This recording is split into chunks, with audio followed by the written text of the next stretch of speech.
Hey, my name is Jonathan Worth, and before we get started with this workshop, I just wanted to tell you a little bit about myself and why I make graphic novels. Um, so I've been drawing ever since I could remember, and I've been telling stories for just about that long. Um, when I was in college, I had a professor who said, you need to find the thing that if you don't do it, you die. And drawing and telling stories, making art is that for me. I'm going to do it no matter what. Graphic novels, that kind of scratches both itches for me. And I don't do it because it's easy, because it can be downright draining. But art, I think, for me, is the closest thing to real storybook magic that I'm going to get in this lifetime. My name is Jonathan Worth, and this is a workshop on how to make your own graphic novel. Enjoy.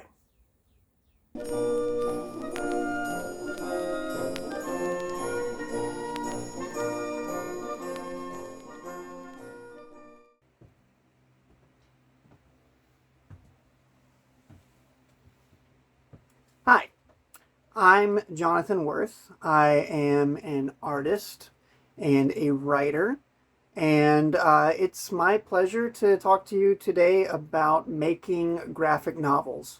Now, I'm going to use the term graphic novel at the same time that I'm going to use the term comic book or comics.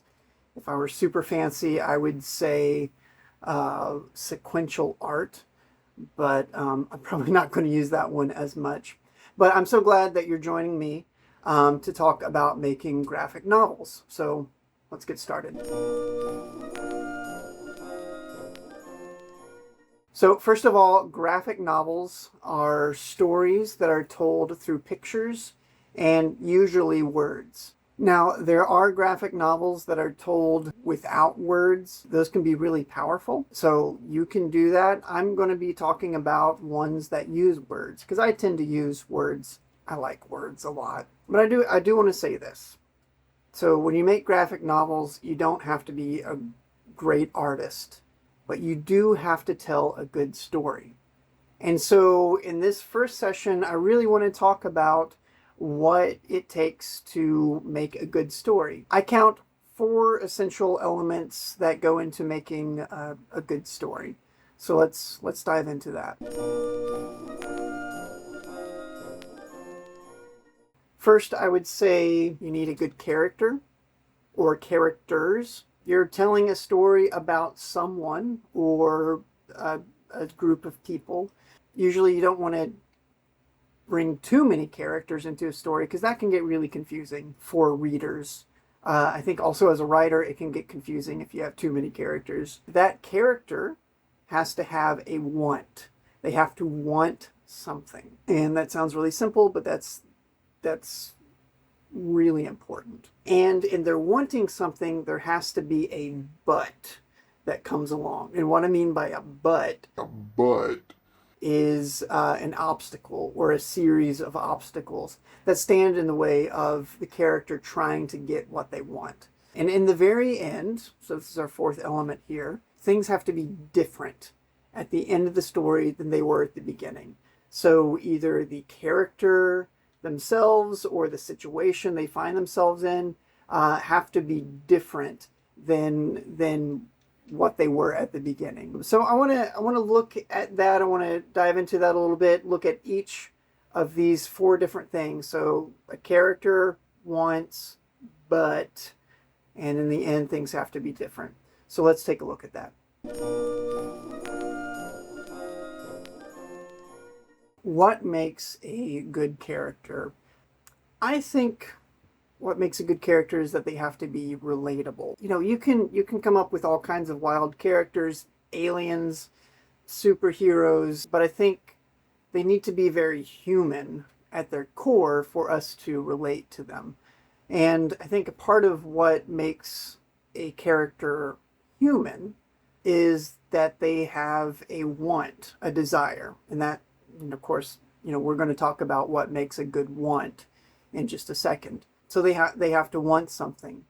I think also something that makes a character relatable is that no matter how powerful they have to have a vulnerability. And I don't just mean like Superman has kryptonite. I mean that helps, I guess. But I think vulnerability goes beyond just kind of like a physical vulnerability. The vulnerability has to go much deeper than that, to an emotional level. I'll tell you a little story actually from real life. So when I am not writing and drawing, I'm a case manager. And so I work with people, and generally people who are in poverty. I remember meeting this one gentleman who he's kind of a salty guy. And turns out he was actually fairly racist. But, I was there to help him as well as other clients. I remember at one point, and he was an older gentleman, he got pretty sick, and he had to go to the hospital. And so I went to visit him. He was in the intensive care unit, so it was really serious. We could tell from the situation that he was close to death. And when you see someone who is vulnerable like that, and he was telling me about his life, he was telling me about the things he experienced and the things that he still wished to experience. And he told me that he wasn't ready to go. And even though this guy held beliefs that I thought were pretty terrible, it was hard not to care for this gentleman, because he was vulnerable, because he was at the end of his life, because I saw in him something very human. He became very vulnerable, and that made him relatable. I think even for your characters who are less friendly, for your characters who are maybe villains, making them relatable is important, and making them vulnerable. Because I think a villain, a sympathetic villain, is someone who has a legitimate want, a legitimate desire, but just goes about it in the wrong way. I think when we write even our villains, they can be vulnerable. They can have legitimate wants and desires. And part of the tension, it comes with them not always going about it in the right way. What makes a good want? You can have something as simple as something physical. A character wants to eat.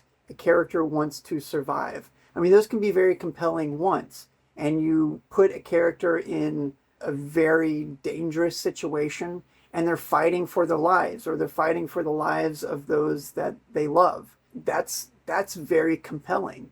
That's very human and very relatable. But we can go, kind of like what I was talking about before, we can go deeper. We can go to things like love. A character's need to be loved. A character's need to belong. A character's need to have a purpose, to have meaning in their lives. And so we can go at, very deep, kind of root level desires, whether it's physical, whether it's emotional or mental. These are things that should drive our characters. And we can even look to our own lives. I think some really good stories come from our own personal experiences. Our stories can be really epic and based, it can be like a space epic, or it can be like a fantasy story with magic and dragons and wizards and knights and all of those things. And that's well and good. There's some incredible stories that have those elements.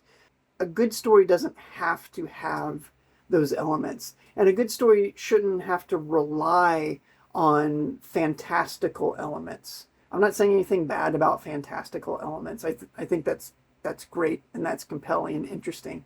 But I think at the root, at the very base of our story, we have to have good characters who have legitimate desires. And so that moves me into our next essential part of stories, are the obstacles, the but. So what makes a good butt. Let's talk about that. Now, a good obstacle, you can have as many or as few obstacles as you want in your story. I mean, the more obstacles you have, the more complex the story is going to get, the longer the story is going to get. So you can have a character go through obstacle after obstacle after obstacle. I think of stories like The Odyssey, where you have the main character, Odysseus, who is a warrior, a leader, kind of a trickster character, and he wants to go home because he's been at war for 10 years and sort of a pointless war. He's been at war. He just wants to go home. He has a wife and son at home. He lives on a beautiful island, and he just wants to get back there. And it takes an additional 10 years for him to get there. And the reason that it takes so long for him to get back is because he has all these obstacles that are in his way. Primarily gods like Poseidon is out for him. You have monsters who are out to get him, like the Cyclops. You have Scylla and Charybdis. You have different characters that come up that are trying to hinder him because they have their own wants, their own desires. You have two characters and they each want different things. Or maybe they want the same thing. Their wants and each other, the other characters, are the obstacles. You can even have a single character who has multiple wants, and the wants are kind of at cross purposes. Let's say, for instance, let's just throw out a very simple example. You have a kid who wants cookies, but their mom doesn't want them to have the cookies because it's too late to have the cookies. Very simple, very relatable story. And maybe the kid gets the cookies, right? The kid is hungry. The kid loves cookies. Who doesn't love cookies? But they have another desire there too. They want to be a good kid. They don't want to disappoint their mom. And so maybe they have this emotional struggle going on inside of them. Should I eat the cookies or should I not eat the cookies and be a good kid? Or maybe they eat the cookies and then they feel guilty, and so their own guilt is kind of an obstacle. You can have many obstacles of all different kinds. They can be internal, they can be external, they can be other characters, they can be desires that are across purposes, they can be big. I mean, you can have gods and monsters as your obstacle. You can have something very simple, a simple desire, or simple, like having two desires that are at cross purposes. One way to create even more tension is if you have a kind of a time element. So, oh no, I owe this person a lot of money, and if I don't get it in the next 24 hours, then they're going to beat me up, or I don't know, something. Or I'm sure we see this a lot. Oh no, this villain is going to blow up the world, and I have 48 hours to save the world. Tension is really what we're looking for with the obstacles.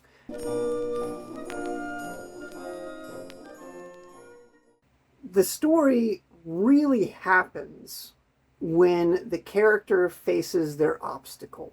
They have to figure out some way to deal with this obstacle. And that's where a lot of creativity can come in. And that's can be really one of the satisfying but also challenging parts of writing a story. How is the character going to overcome this obstacle in front of them? You can be really clever in this way. You can also be really not clever. And one way to be not clever is to introduce what's called a deus ex machina.